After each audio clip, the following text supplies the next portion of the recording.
Lorentz curve? A graphical method of measuring dispersion. Measures of dispersion का ये important topic है, as well as theoretical concept से भी ये बहुत ही important है, क्योंकि हर साल इसमें से questions पूछा जाता है. So you should clear your concept about this topic that Lorentz curve is given by Dr. Max O. Lorentz. Doctor max और लॉरेंज ने इसको प्रूव किया था, सो इसको हमने लॉरेंज कर्व का नेमिंग दे दिया है.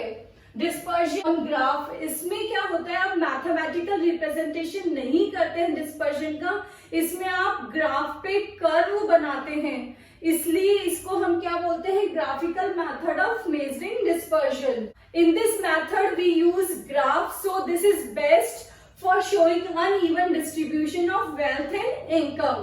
Lorentz curve बनाने के लिए आपको एक प्रोसीजर फॉलो करनी होती है. These steps are: first, convert values and frequencies into cumulative values and cumulative frequencies. आपको क्वेश्चन में वैल्यूज गिवन होगी, उन वैल्यूज को आप क्या करोगे, क्यूमुलेटिव वैल्यूज में चेंज करोगे. फ्रीक्वेंसी गिवन होगी, उस फ्रीक्वेंसी को आप क्यूमुलेटिव फ्रीक्वेंसी में चेंज करना होगा. Next is convert cumulative values and cumulative frequencies into percentage. और उसके बाद क्या है, जो आपने क्यूमुलेटिव वैल्यूज और फ्रीक्वेंसीज फाइंड आउट की है उसको आप परसेंटेज में चेंज करेंगे. परसेंटेज में चेंज करने का आपका फॉर्मूला होगा cumulative value multiply by 100 divided by sum of all the values. और अगर cumulative frequency को परसेंटेज में चेंज करना है तो cumulative frequency multiply by 100 divided by sum of all the frequencies. After calculation of percentage, we will plot it on x-axis. उसको हम x-axis पे प्लॉट करेंगे. ये हमारा x-axis है, ये हमारा y-axis है, जिसको हम यहाँ 100 से लेके 0 तक प्लॉट करेंगे. यहाँ आ जाएगी हमारी क्यूमुलेटिव वैल्यूज और इधर आ जाएगी हमारी क्यूमुलेटिव फ्रीक्वेंसीज, जो होगी इधर 0 से लेके 100 तक. These can be reverse also, और आप फ्रीक्वेंसी को इधर भी ले सकते हैं और वैल्यूज को इधर भी ले सकते हैं. It's upon your choice. The ends of x and y axis 0 to 100 are joined by a straight line. और इसको आप एक स्ट्रेट लाइन से ज्वाइन कर देंगे तो वो क्या होगा, line of equal distribution. This is the line of equal distribution.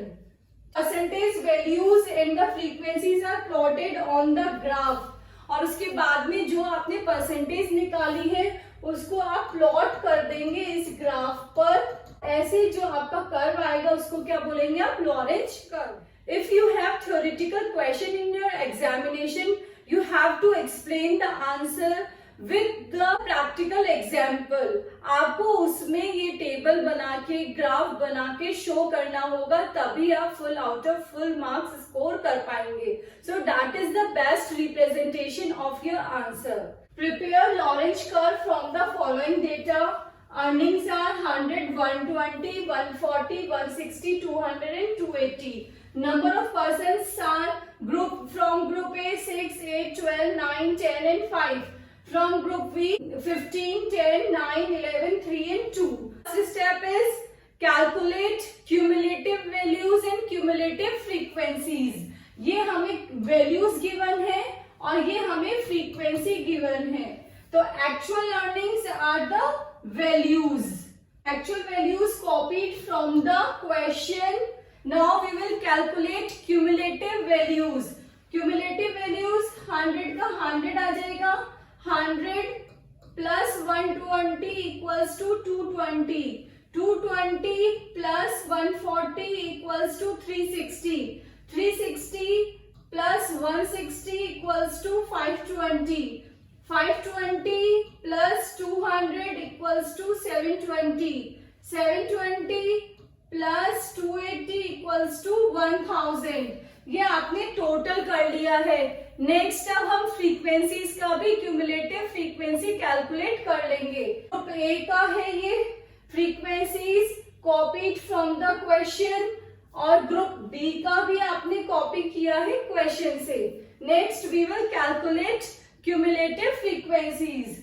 6 as it is आ जाता है, 6 plus 8 equals to 14, 14 plus 12 equals to 26, 26 plus 9 equals to 35, 35 plus 10 equals to 45, 45 plus 5 equals to 50. Now of group B, 15 from 15, 15 plus 10 equals to 25, 25 plus 9 equals to 34, 34 plus 11 equals to 45, 45 plus 3 equals to 48, 48 plus 2 equals to 50. The calculation of percentage, formula of percentage is percentage equals to cumulative values multiplied by 100 divided by sum of all the values.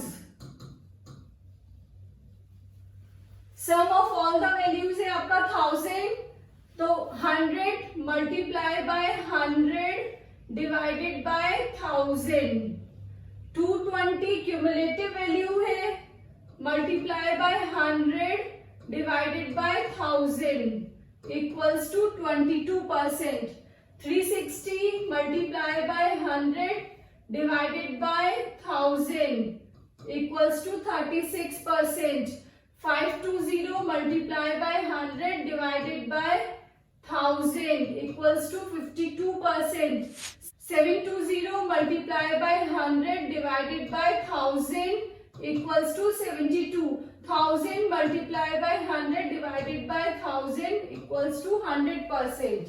तो ये हमने percentage calculate कर ली है। Group A की frequency की भी हमें percentage calculate करनी है और ग्रुप बी की भी। इसका भी फॉर्मूला क्या है, cumulative frequency multiply by 100 divided by sum of all the frequencies. 6 multiply by 100 divided by 50 equals to 12%. 14 multiply by 100 divided by 50 equals to 28%. 26 multiply by 100 divided by 50 equals to 52%. 35 multiply by 100 divided by 50 equals to 70%. 45 multiplied by 100 divided by 50 equals to 90%. 50 multiplied by 100 divided by 50 equals to 100%. Now the calculation of the percentage of B group, that is 15 multiplied by 100 divided by total. Total इसका भी 50 है हमारा, divided by 50 equals to 30. 25 multiplied by 100 divided by 50 equals to 50%. 34 multiplied by 100 divided by 50 equals to 68%. 45 multiplied by 100 divided by 50 equals to 90%. 48 multiplied by 100 divided by 50 equals to 96%. 50 multiplied by 100 divided by 50 equals to 100%. We have calculated the percentage of cumulative values and as well as cumulative frequencies. Now we will plot all the values on the graph. Table का हमने graph plot किया है। हमारी x axis है, ये हमारी y axis है, ठीक है।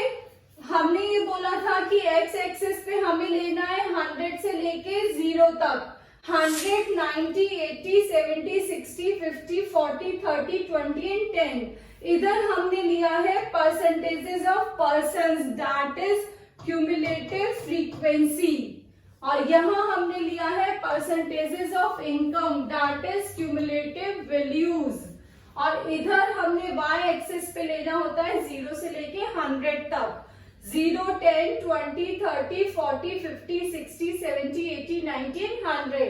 नेक्स्ट स्टेप था कि आपको ये 100 से लेके 0 को ज्वाइन कर देना है। ये जो स्ट्रेट लाइन आई है वो क्या है, लाइन ऑफ इक्वल डिस्ट्रीब्यूशन। हमने सोल्यूशन टेबल बनाई थी, सोल्यूशन टेबल से हम इसको प्लॉट कर लेंगे ग्रुप ए को और ग्रुप बी को, तो हमारे ये ग्राफ बन जाएंगे। ये ग्राफ ही हमारे क्या है, लॉरेंज कर्व। नेक्स्ट, अब आप दिया है, ठीक है। तो अब इससे क्या इंटरप्रिटेट करते हैं आप, बहुत इंपॉर्टेंट है इस टॉपिक के लिए। That is if the curve is nearer to the line of equal distribution, dispersion will be less, so distribution will be even।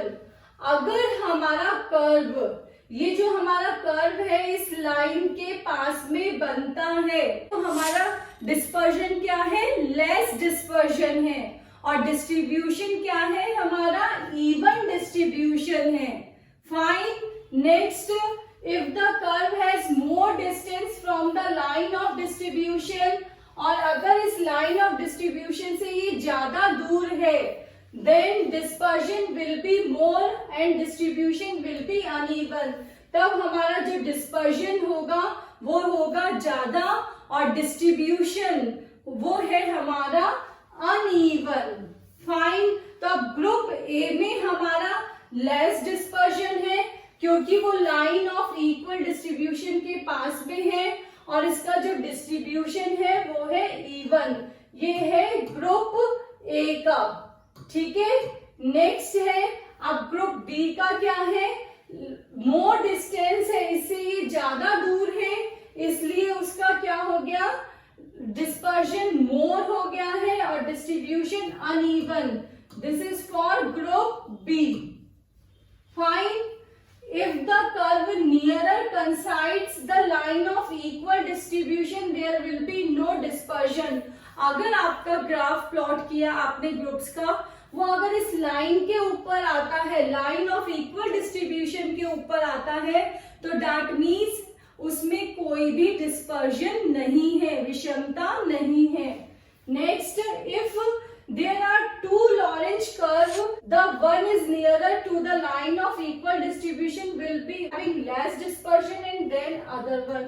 अभी मैंने आपको समझाया था कि है ना, ग्रुप ए और ग्रुप बी में लेस डिस्पर्जन ग्रुप ए में है क्योंकि ये इसके पास में है, और ग्रुप बी में ज्यादा डिस्पर्जन है क्योंकि वो लाइन ऑफ इक्वल डिस्ट्रीब्यूशन के दूर है। Next is merits and demerits of Lorentz curve। First is easy to understand. By using graph, you can understand dispersion very easily।